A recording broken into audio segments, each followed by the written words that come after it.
Di Indonesia ada sekitar 2 juta orang yang kalau sakit berobatnya ke luar negeri dalam waktu 1 tahun terakhir. Marah-marah karena Pak Jokowi melihat uang yang tersedot keluar itu adalah 165 triliun. Artinya Indonesia itu kerugian 165 triliun per tahun hanya gara-gara ada orang yang sakit berobatnya malah ke luar negeri gitu.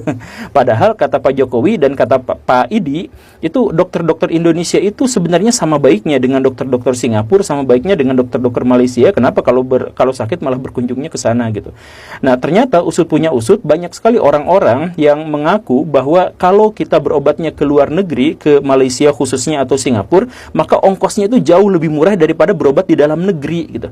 Karena di luar negeri itu kalau kita sakit susah dikasih obat, sekalinya dikasih obat, obatnya murah. Dan dokter spesialis di sana juga nggak rewel, nggak neko-neko, nggak ngurus sana sini, pokoknya selesai jadi di situ saja.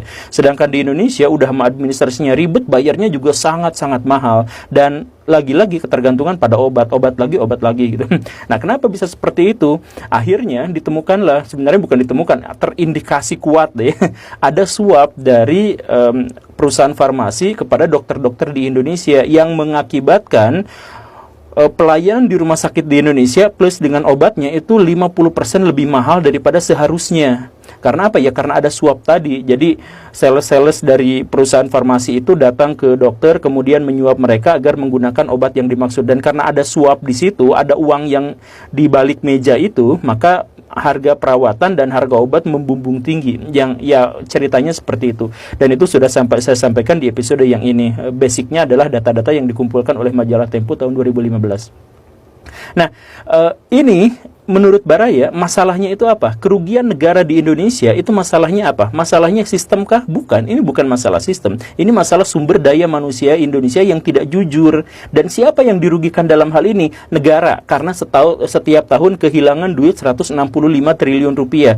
Yang merugikan berikutnya siapa? Pasien. Karena pasien itu seharusnya mendapatkan pengobatan yang murah, dia malah mendapatkan pengobatan yang mahal dan beribet. Kemudian siapa lagi yang dirugikan? Dokter dan rumah sakit di Indonesia gara-gara mereka kehilangan kepercayaan. Dan kalau misalkan rakyat Indonesia punya kesempatan untuk keluar negeri, mereka akan memutuskan untuk keluar negeri daripada di dalam negeri, karena keluar negeri sekalian pelesiran, bahkan berobatnya jauh lebih murah gitu kan. Dan siapa lagi yang dirugikan? Perusahaan farmasi, karena perusahaan farmasi akhirnya kehilangan citra baik mereka, dan mereka sebenarnya jelas tidak mungkin bisa berkompetisi di luar negeri, hanya bisa berkompetisi di dalam negeri karena di dalam negeri sudah ada suap-suapan. Artinya apa? Artinya dalam hal ini semua orang dirugikan. Gara-gara siapa? Gara-gara SDM di Indonesia itu tidak jujur dan tidak berkompeten. Ini bukan terkait dengan sistem, ini masalah sumber daya manusia Indonesia yang rusak, yang moralnya rusak, yang intelektualnya jeblok.